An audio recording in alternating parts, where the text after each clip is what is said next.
And there you go mga kaibigan, good morning, good morning, good morning. Ayan, so isa na naman pong good news ang ating natanggap ngayong araw na ito, no, May 13, 2025, sapagkat isa sa pinakamaingay na butanding na buwaya sa Kongreso na kung saan ay binigyang pagtatanggol po nito ang blanco sa 2025 Bicameral Committee Report. Ayan, so kung inyong matatandaan, ang 2025 national budget na pinirmahan po ni President Ferdinand Romualdez Bongbong Marcos Jr.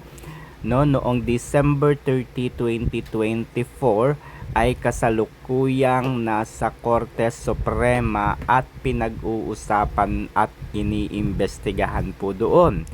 Doon kasi ay marami pong mga anomalyang nakapaloob, no, o nakalagay. Kasama na nga po dito yung paglalagay po ng mga budget sa iba't ibang ahensya ng pamahalaan na hindi naman po dapat. Nandyan din po yung paglilipat-lipat, no, ng mga pondo from one agency to another. Siyempre yung pagkakaltas po ng mga pondo at paglilipat sa National Treasury kagaya nga po ng pondo ng PhilHealth ay nandyan din po sa 2025 national budget. Siyempre yung mga maanomalyang insertion na nagkakahalaga ng higit 200 billion pesos. Ayan, so ito po yung maanomalyang budget ngayong 2025 na kasalukuyang iniimbestigahan at pinag-uusapan sa Korte Suprema. Okay? Isa pa lamang po yung natapos dito.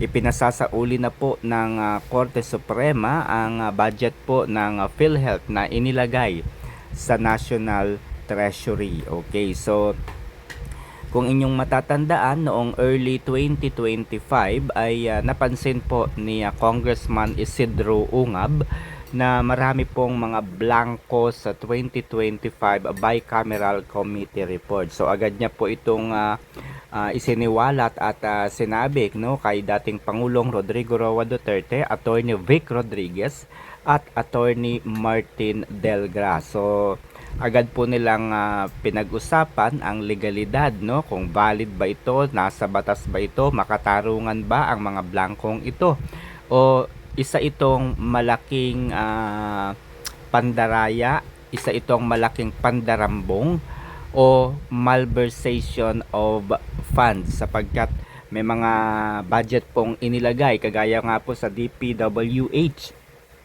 na nilagyan po ng 1.1 trillion pesos.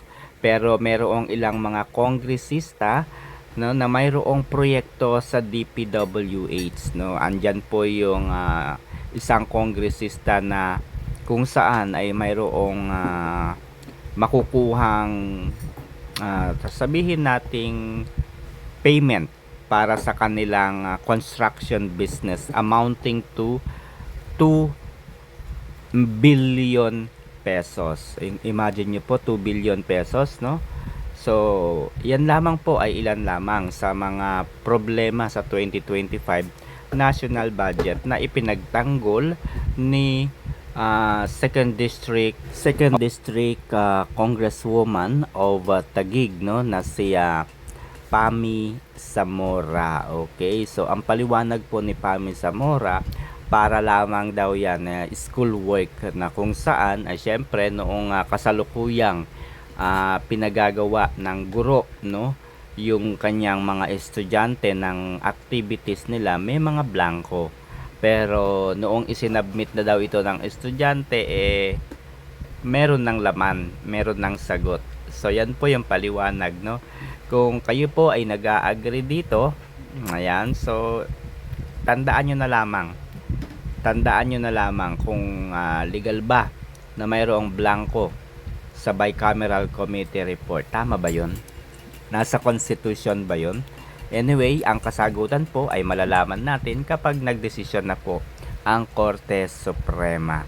Okay, pero sa kasalukuyan po ay wala pa po tayong nakikitang legal, valid at naaayon sa saligang batas na napag-usapan sa Korte Suprema. Lahat po ng nakapaloob po doon sa reklamo ni Attorney Vic Rodriguez ay pawang inaayunan po ng Korte Suprema, because it's very obvious. It's very obvious na ang pondo po ng PhilHealth ay para sa pangkalusugan. Hindi po ito maaaring gamitin sa ibang proyekto kagaya nga po ng Peace and Order, ano pa ba, DPWH. Yun po ay hindi talaga maaari, no? Kaya nga po ang hatol po o desisyon po ng Korte Suprema ay isoli po, no, isauli ang budget, no, ng PhilHealth.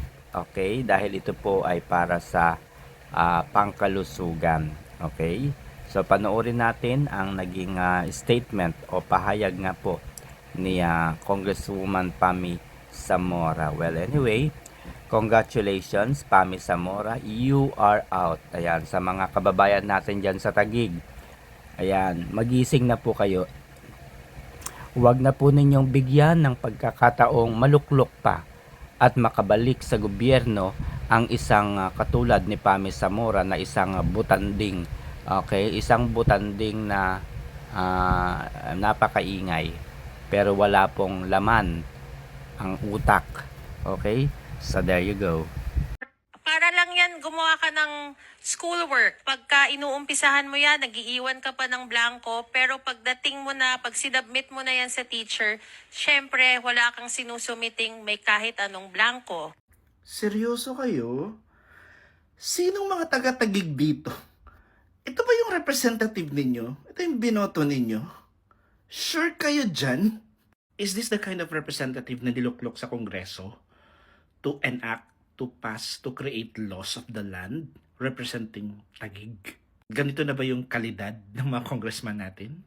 Wala na ba kayong ibang option for 2025? Okay, let me help you. For the 2nd District of Taguig, may 3 tatakbo. Si George Bacobo, si No Malina, si Pam Zamora. I don't know, baka pwede nyo nang wag i-consider, ha? Pakipag-aralan nyo dyan sa Taguig kung sinong better candidate nyo for the Congress. Hindi pwede yung ganitong kakalidad mag-isip, yung binobobo tayo. This is so unreasonable. Parang wala siyang nagagawa except for mukha siyang busog na busog, pero hindi na busog yung utak. She's like giving me the Kim Chiu vibes nung bawal lumabas era. Ito na po ba yun, Young Guns? Ito na yung pinaka-best na mag-explain sa inyo about the blank item sa bicameral report? Yan na yun? Wala na ibang mas bobo?